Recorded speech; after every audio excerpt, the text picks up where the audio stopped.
Overcoming failure is not something that is exclusive to students. In fact, all of us here in business have experienced failure somewhere along the way. And to some degree, we've overcome that, or we are seeking to overcome that failure and turn it into success.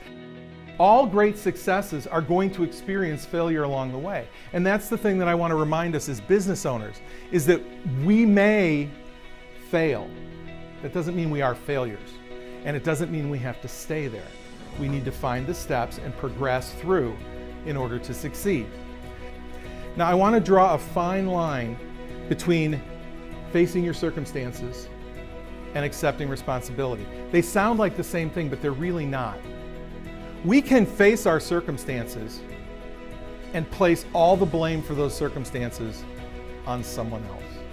And that's what I did. When I was 19, actually when I was 18 and kicked out of college, it was because there was a train that stopped me from getting to school on time and I didn't want to walk into my class late. Or I failed that test because the professor dared to put something on the test that was in the book, but he didn't talk about it in class.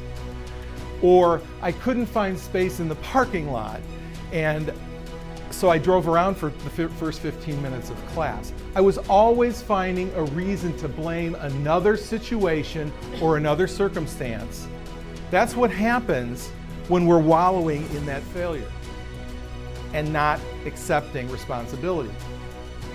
Once you accept responsibility, once you say, okay, this is my fault, facing the circumstances and accepting responsibility, that's when you can begin to move towards success.